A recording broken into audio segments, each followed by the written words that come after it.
Good morning from the Pacific Coast here at Exhibit Hall E at the Oregon Convention Center. It is Saturday morning of SIGCSE 2024. Take a break from watching the NCAA tournament and hang out with us just for a bit. Good morning. My name is Mark Sherriff.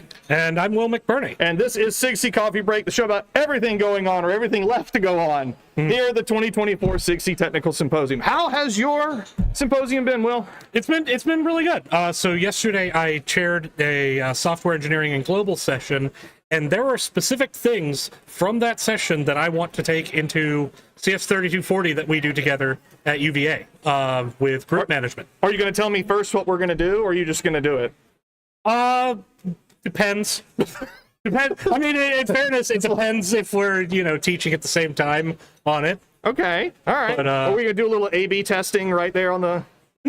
Well, so it was specifically had to deal with how to get group members to sort of approach each other productively for conflict resolution early.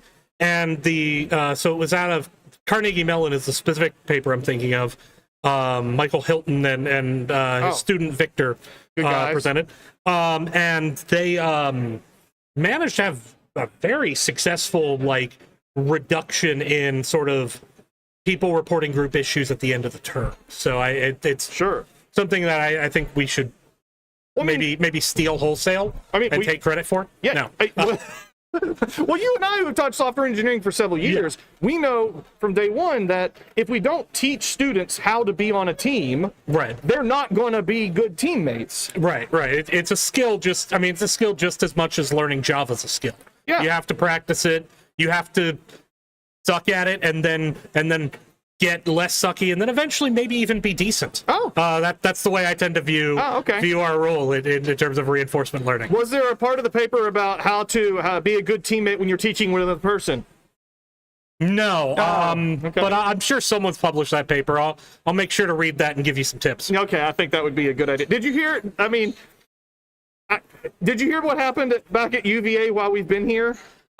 So my phone giving me 37 emails implied that there was something involving the chemistry building. I assume it was a birthday party. Yeah, it wasn't. While we were here, one of the large buildings that we teach in, there was an accident where they mixed two chemicals that kind of became unstable. And so they closed part of UVA for the bomb squad to come in.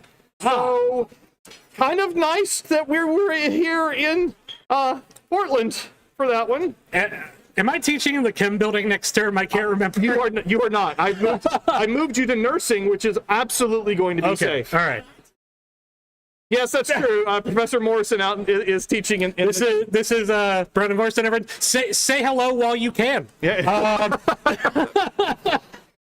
So all that worry about we're going to come to Portland and something horrible is going to happen. We got here and it happened back in Charlottesville. Yeah. But nothing horrible happened, which is very, very good. We're very, very thank you to the Charlottesville police for handling that. But anyway, enough about stuff going on at home. Let's really quick tell everyone about what is still coming up here in Portland. Right now, of course, is the final coffee break show, and we'll talk about what that means kind of at the end of the show itself. At 10:45, there's a panel on computer science for all, to AI education in schools. AI and LLMs, certainly a hot topic.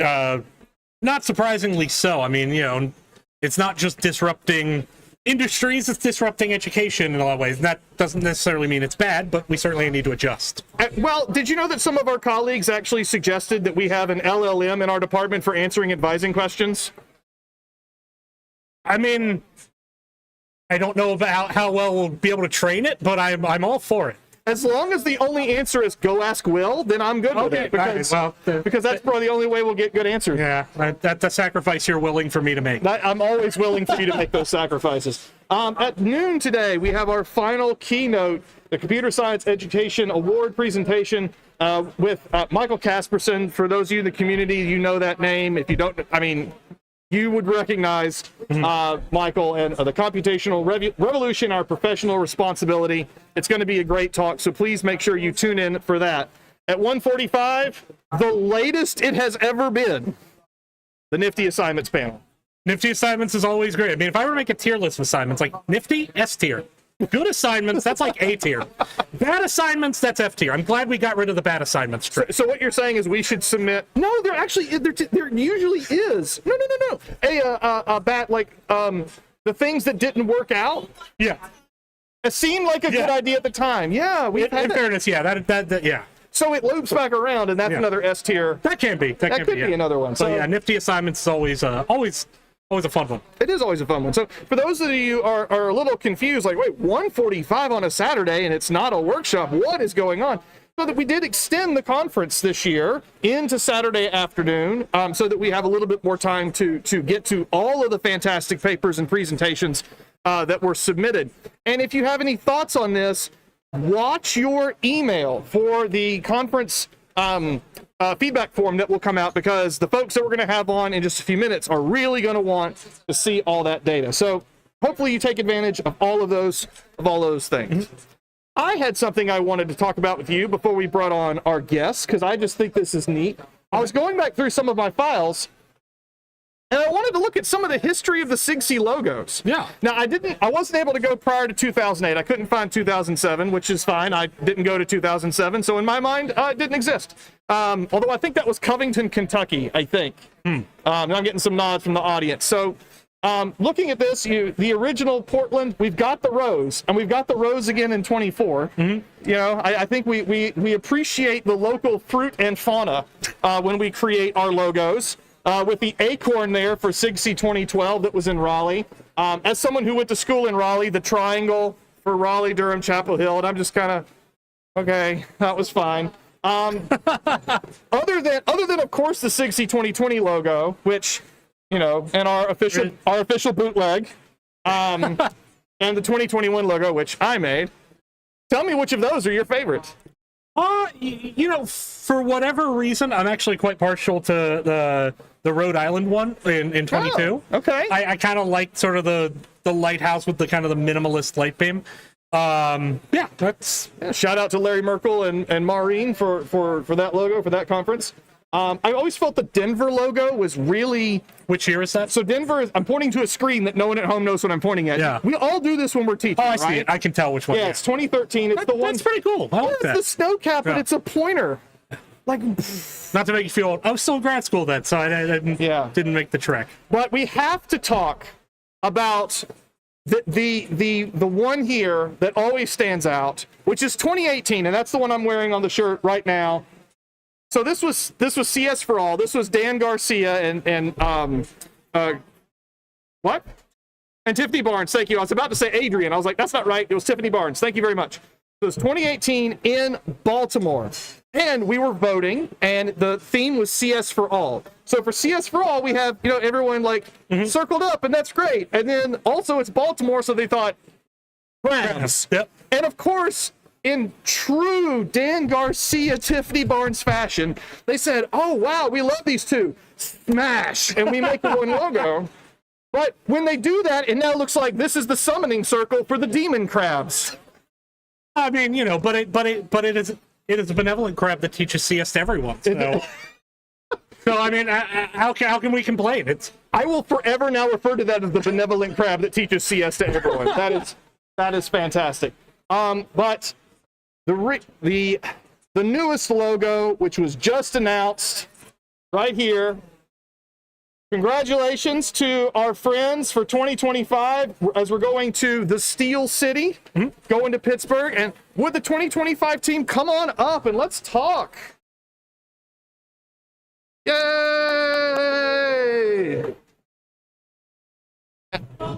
Thank you. Thank you for having us. Please come on up and make sure you talk kind of toward the microphone so they can hear you at home. So, name and your role next year? Whoops. I'm Jeffrey Stone. I'm from Penn State, and I'm the symposium co-chair for next year.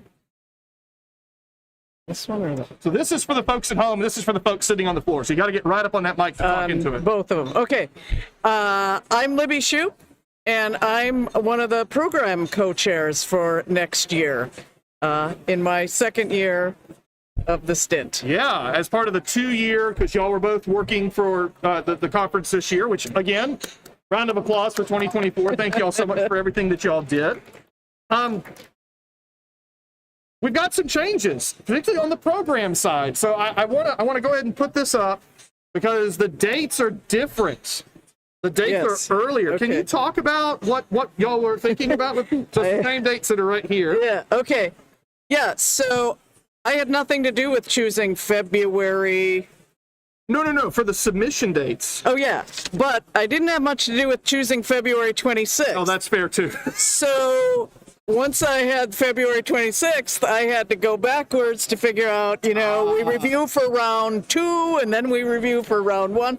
So I actually worked backwards the whole time. Can you all hear me? Okay. And so that's where these dates came out, is because I worked backwards, and I also added some extra time because when we had that many papers this year, the reviewing and the choosing the accepted papers was really a nightmare. So we added another week or so in a couple spots. So that's why the things are earlier. One good thing that I think came out of it is reviewing is before school starts for most people now. True. For round 1. So I think that's a plus. Yeah. I agree with that. Yeah, I mean, I think all of us have dealt with either doing reviewing during the first week of class where things are crazy, and so now we're doing reviewing when we are avoiding prepping our classes. Yeah. So I'm all for this. It sounds great. It sounds great. I wasn't too sure because sometimes I'm I got to get a vacation in August. So I think there may be some of that. But there's never a good time. So. No, that's true. Particularly just the way that when our conference dates fall, it's just kind of the way it is. Yeah. So about reviewing, Yes. you need reviewers. We do indeed. So how should people, if they are interested in getting involved with reviewing, how should they? Well, one thing for those of you who are here, we do have some cards with a QR code on them. Do you have a few of those? So you could get those here. Otherwise, right now, the conference website doesn't look like much, but it won't take very long for us to fix up. Now that this conference is done, we'll update the conference website and it'll all be on there where to go. And you'll get one or two or more. SIGCSE announce or SIGCSE member list, please help us. So you get a few of those too. But of course, you're looking for reviewers and APCs. Yes. And even if someone has done it in the past, they really should go ahead and sign up. Yes. Yes. Please, please, please. Because we don't know you're interested unless you sign up. Although we do have last year's, so if we're in dire need, we might ask. But it's much more helpful if you can just fill out the form for us. Well, I think some people believe that, hey, I've signed up to do this before. I'm on the list. I don't need to do it again. But in reality, no, you need to know every year because all of our timing changes. You move jobs, you change. Yeah. You need to let us know. That's right. And in fact, this year we're going to ask everybody for an ORCID ID when they sign up for reviewing, and that way maybe next year we would actually be able to follow and contact people, because now this is exactly it.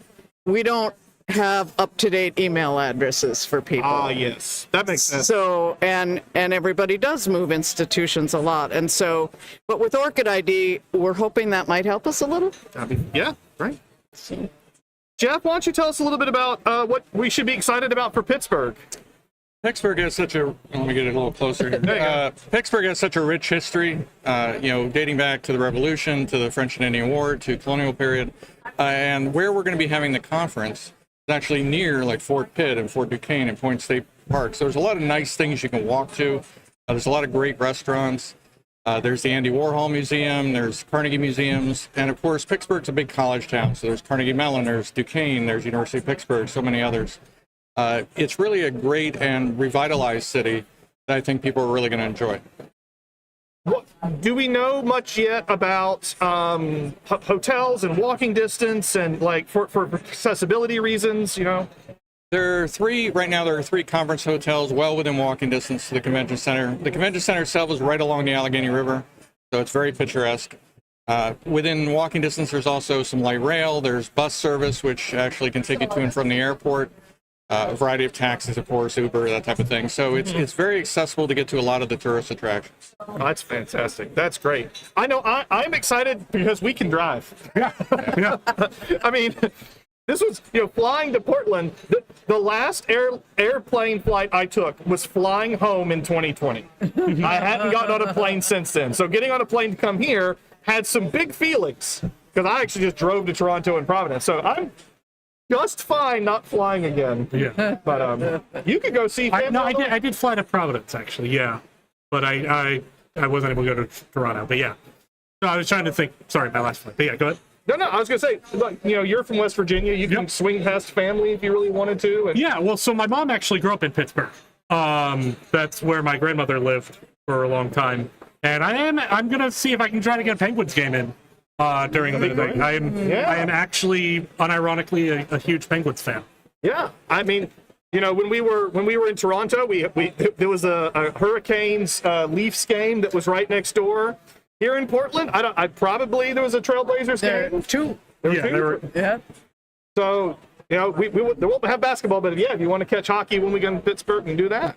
Yeah, and it's very accessible. I believe there's a subway actually across the river to the stadium. But I had the opportunity to see a Blazers game here while I was in Portland. It was a great social activity.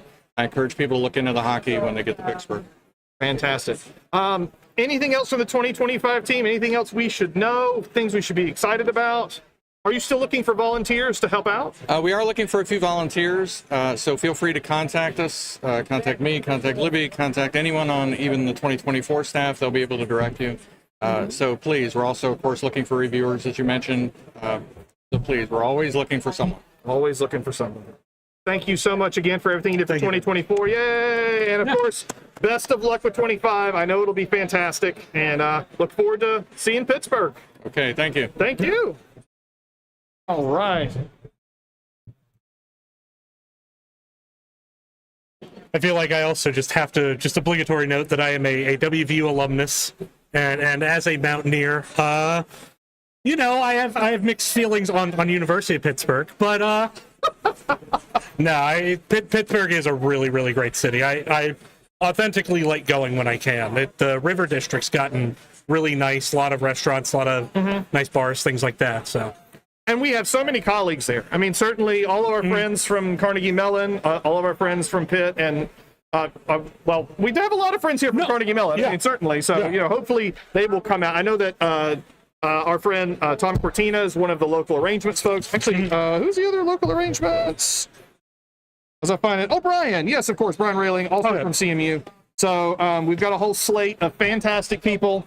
If you are here, you can get a physical copy of this page, which has information about the submission rules, like 6 papers plus 1 page of references, of course, with the new dates on it, and the entire committee is here on the back. If you go to, let me pull it back up. If you go to SIGCSE2025.SIGCSE.org, you will get what looks like the markdown version of this, I believe. Yeah, I got the thumbs up from the. I appreciate a good markdown page. I am a fan. Yeah. I've spent a year and a half writing a textbook in Markdown, so yeah, there you go. Well, there's not much left that we have here to say at the desk. Thank you to everyone that's been watching the episodes. If you've not had a chance to go see some of the previous episodes, yesterday there was where we talked with Manuel and Alvaro about Hispanics in computing. A great discussion about how that community got together. And then we also had a conversation with Brianna Morrison and Nate Durbinski about teaching faculty and the challenges of teaching faculty. A day prior, we talked to Della, one of the hybrid chairs, about the hybrid experience here and what it could look like in the future, and make sure you're letting us know what works, what doesn't work, what you're excited about, what might need to change for 2025, what would be helpful for 2025. Because these are all still open questions, not only for 2025, but 26, 27, 28. Hopefully you were able to provide some feedback at the SIGCSE TS steering committee meeting yesterday. I was there. We talked a little bit about hybrid. One of the questions was, what should we rename the conference if we wanted to rename the conference? What would you rename the conference? Putting you on the spot. What would you call it? If I had known, I would have prepared a joke. I know. I'm sorry. I mean, for me, the C part of SIGCSE, the CSE, I feel like that needs to be there kind of no matter what. I would admit that I would maybe like the C to be a hard C as opposed to a soft C. So, if we're going to go phonetic with it. Well, because it's computer science, not some pewter science. I mean, of course, then again, I say GIF and it's graphical, so I'm being a hypocrite. Yes, well. So when I came up and I said, we are never going to push against SIGCSE as part of the title just because it's been that for 55 years now. Yeah. I said, well, if it was going to be anything, we should go the route of SIGCSE, and they call their main conference Chi. So ours should just be C. And what's funny is the steering committee kind of chuckled for a moment. They said, no, actually, inside of ACM, this conference is referred to as CSE. Yeah. And I was like, oh, okay, well done. We apparently solved it. Yeah. But who knows? Why would we want to rename the conference, you might be asking? Well, SIGCSE is our organization. This conference is not SIGCSE. It's the technical symposium. It's, we want to make sure we differentiate because we now have 6 conferences. Yeah. Between the Technical Symposium, ITISE, ICER, Comp Ed, Virtual, and Respect. 6 conferences. That's amazing. So many opportunities to share what's been going on and so many opportunities to meet up with folks. And I probably still won't go to many of them, unfortunately. Yeah, it's tricky with the class sizes, but, given that the alternative would be not having students taking our classes, I feel like that's a fair trade-off. Well, I think it's excellent that many of our conferences, one of the reasons I was saying for not travel is just I don't necessarily have the funding to do the international conferences. Right, exactly. But it's really, really important that we have the international conferences for our friends, outside the contiguous United States, and also for our friends that need to be virtual. Right. So that's fantastic. Although I believe ICER in a couple years is actually going to be in Charlottesville, so we won't have any excuses. I had a thing. Okay. With a guy at a place. You were teaching classes. You were doing something. Well, I probably would be doing that too. You probably would be doing that too. Thank you so much for joining us this week. Thank you so much for joining in hybrid. If you've been watching all of the sessions, you've got a few more sessions to go. We love you. We want you to know you are absolutely part of this community. We, of course, wish you were here, but joining us virtually, being able to be a part of it that way, if that's where you're at, that's what you need to do, that's fantastic by us. Thank you so much. So one last time, thank you so much to the 2024 team for all that you've done over the past few days. Your work has been fantastic. The symposium has been fantastic. To the OCC staff and the DL plan for all their hard work and making sure this space is open for us, that we have this desk to do stuff. I don't know where this show is going to be in the future. It's a conversation that the 2025 team needs to have about whether they want the show to happen or not. So if this is the last episode, our theme song this year was Embrace the New Day by I.H. Sandenser. Thanks to you for watching at home. Thanks to you, Will McBurney, for being here with me. And so I'll sign off like I sign off on our podcast. Take care, be safe, and watch for falling goats. Bye. Real quick, what is the theme? I signed this off. What are you doing? Oh, I was going to add a joke. Oh, okay. The joke was what was our theme song if this isn't the last episode? You said if this is the last episode, our theme song. But that's not a good joke. You stopped my sign off for that? I mean, we teach computer science, which is an extension of formal logic. Okay. If you can't appreciate formal logic, maybe you're just not cut out for this show. Can you people at home imagine what it's like when we teach together? It is not much different. It is like who's on first. Thanks for joining me. Thanks again. See you next year.